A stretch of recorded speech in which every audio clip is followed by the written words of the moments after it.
تب بھی حضرت عائشہ بلا حجاب کمرے میں داخل ہوتی تھی اور کمرے میں بھی کوئی حجاب نہیں کروایا تھا۔ پھر جب حضرت عمر فاروق رضی اللہ تعالی عنہ کا وصال ہوا اور ان کو بھی اسی حجرے میں دفن کیا گیا، تو اب حضرت عائشہ صدیقہ رضی اللہ تعالی عنہ باضابطہ چادر اوڑھ کر کے پردہ کر کے کمرے کے اندر جاتی تھی۔ پوچھنے والے نے پوچھا کہ اے ام المومنین عائشہ صدیقہ رضی اللہ تعالی عنہ، آپ پہلے پردہ نہیں کرتی تھی کمرے کے اندر جانے میں، اب پردہ کیوں کرتی ہیں؟ تو حضرت عائشہ صدیقہ نے جو جواب دیا وہ غور سے سنیے۔ انہوں نے فرمایا کہ پہلے میرے شوہر تھے، اس لیے شوہر سے تو پردہ ہے ہی نہیں نا، اس لیے میں بلا پردہ اندر جاتی تھی۔ پھر میرے والد دفن ہوئے تو والد سے بھی پردہ تھا نہیں، باپ سے بھی کوئی پردہ نہیں، اس لیے میں بلا حجاب اندر جاتی تھی۔ پھر حضرت عمر فاروق دفن ہو گئے اور عمر فاروق میرے لیے اجنبی تھے، اس لیے ان سے میں نے پردہ کرنے کے لیے کمرے میں داخل ہونے سے پہلے چادر اچھی طرح اوڑھ لیا۔ یہاں ایک بات معلوم ہوگی کہ یہ جو صحابہ کرام ہیں قبر میں دفن کر دیے جانے کے بعد بھی زندہ ہے۔ سبحان اللہ، میرے آقا قبر میں زندہ ہے۔ حضرت عائشہ کمرے میں جاتی ہے تو جس طرح زندوں سے پردہ کیا جاتا ہے، قبر میں لیٹے ہوئے حضرت عمر فاروق سے وہ ویسے ہی پردہ کر رہی ہیں۔ ایک مجاز مل گیا، ایک سبق ملا ام المومنین سے ہماری تمام ماں بہنوں کو کہ آپ بھی چاہے وہ میت ہو، چاہے قبر کے اندر لیٹا ہوا ہو، آپ وہاں سے گزرے تو پردے کا اہتمام کر کے گزریں، پردے کا اہتمام کر کے گزرے۔ ایسا نہیں کہ قبرستان میں ہیں آپ اور یہ سوچ رہی کہ یہ تو قبر کے اندر لیٹا ہوا ہے تو پردہ کر کے کیا فائدہ، یہ تو دیکھ نہیں رہا ہے نا۔ نہیں، وہ آپ کو دیکھ رہا ہے، آپ اگرچہ ان کو نہیں دیکھ رہی ہے، اس لیے آپ وہاں بھی پردہ کریں۔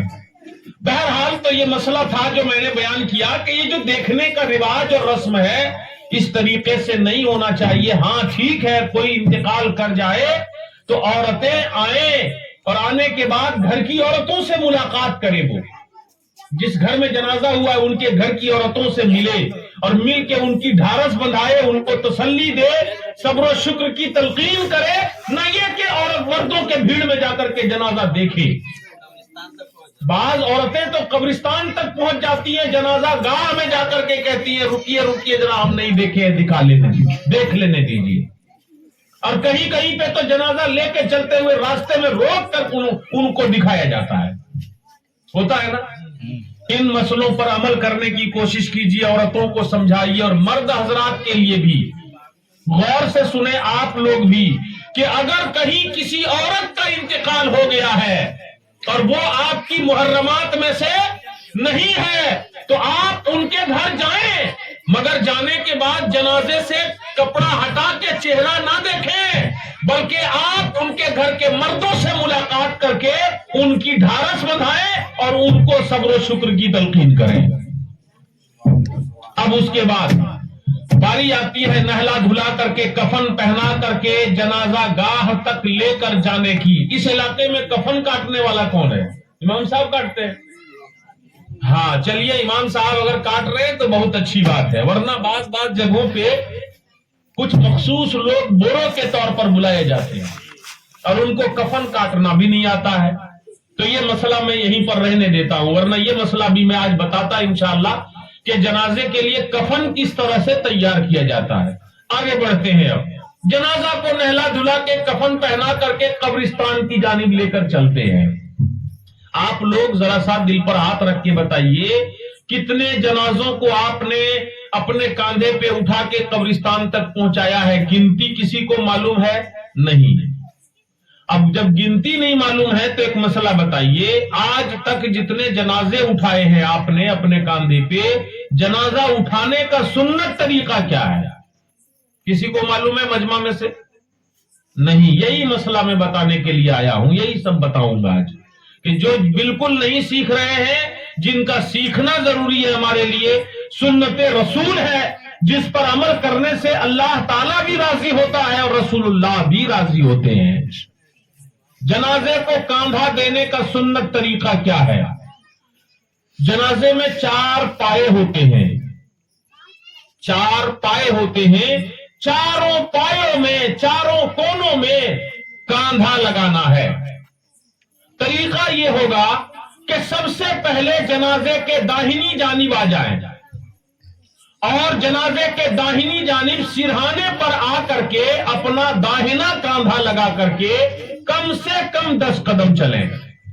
مان لیجئے جنازہ کا سر ادھر رکھا ہوا ہے، پاؤں ادھر کر کے رکھا ہوا ہے، تو جنازہ کا داہنا کیا ہوا؟ ادھر ہوا نا، اس سائیڈ میں داہنا ہوا، اس سائیڈ میں بایاں ہو گیا۔